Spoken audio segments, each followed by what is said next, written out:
পৃথিবীতে একজন মানুষই শুধু জানতেন যে তিনি পৃথিবীতে কতদিন বাঁচবেন, সেটা হচ্ছে সাইয়েদনা আদম আলাইহিস সালাম। ওনাকে বলে দেওয়া হয়েছিল উমরুকা আলফু সানা, তুমি পৃথিবীতে বাঁচবে 1000 বছর। সাইয়েদনা আদমের সামনে অনেকগুলো রূহ রাখা হলো। সাইয়েদনা আদম বললেন, এরা কারা? আল্লাহ বললেন, এরা হচ্ছে নাসালুক, তোমার বংশধর, পৃথিবীতে তোমার পরে এরা পৃথিবীতে আসবে। সাইয়েদনা আদম বললেন, আল্লাহ ওই যে একটা রূহ দেখা যায়, এটার নাম কি? আল্লাহ বললেন, হাদা ইবনুকা দাউদ, এটা তোমার ছেলে দাউদ, সে দুনিয়াতে নবী হয়ে আসবে, তার ছেলে সুলাইমানও নবী হয়ে আসবে। সাইয়েদনা আদম বললেন, মাবুদ, আমার ছেলে দাউদের কত বছর হায়াত আপনি দিয়েছেন? আল্লাহ বললেন, 40 সানা, মাত্র 40 বছর, 4 ইয়ার্স, 40 বছর তোমার ছেলেটা বাঁচবে। ও আল্লাহ, আমি বাঁচবো কয় বছর? তুমি বাঁচবে 1000 বছর। সুবহানাল্লাহ। সাইয়েদনা আদম বললেন, মাবুদ, এত ফুটফুটে সুন্দর আমার ছেলে দাউদ, মাত্র 40 বছর দিলেন কেন? জিদ মিন উমরিহি, বাড়ায়া দেন। আল্লাহ আপনি বাড়ায়া দেন, আল্লাহকে বাড়ানো যাবে না, লেখা হয়ে গেছে, কলম তুলে নেওয়া হয়েছে আর কালি শুকায় গেছে, আর কিছু করা যাবে? সাইয়েদনা আদম বললেন, মাবুদ, আমার 1000 বছর কেন দিলেন?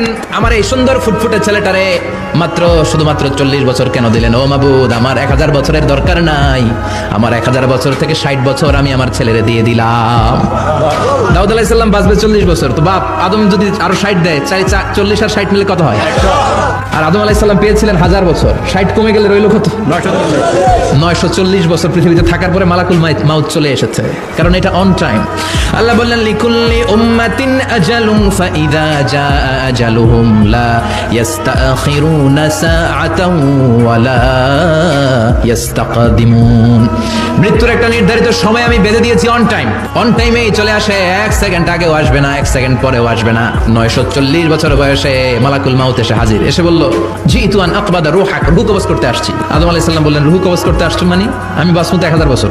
মালাকুল মাউত বললেন, না না, ওই যে আগের কথা স্মরণ করেন, আপনি 60 বছর দিয়ে দিয়েছিলেন। কয় না, আমি দেই নাই, আমি আরো বাঁচুম, আরো 60 বছর পাওনা আছি, আমি দেই নাই।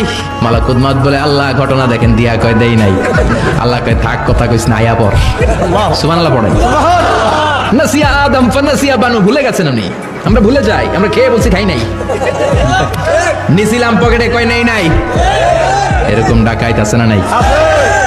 নাসিয়া আদম ফানাসিয়া বানু, বিশ্বনবী বললেন, আদম ভুলেছে তো তার সন্তানরাও ভুলে যায়। 940 বছর বয়সে মালাকুল মাউত এসে আদম আলাইহিস সালামের রূহ নিতে পারে নাই। উনি 1000 বছর যখন হয়েছে তখন এসে সাইয়েদনা আদম আলাইহিস সালামের রূহ কবজ করেছে। যেই দিন পৃথিবীর প্রথম মানব, প্রথম নবীর রূহ মালাকুল মাউত দুনিয়ায় এসে কবজ করেছে, ওই দিনটাও ছিল জুমাবার। সুবহানাল্লাহ, আল্লাহু আকবার।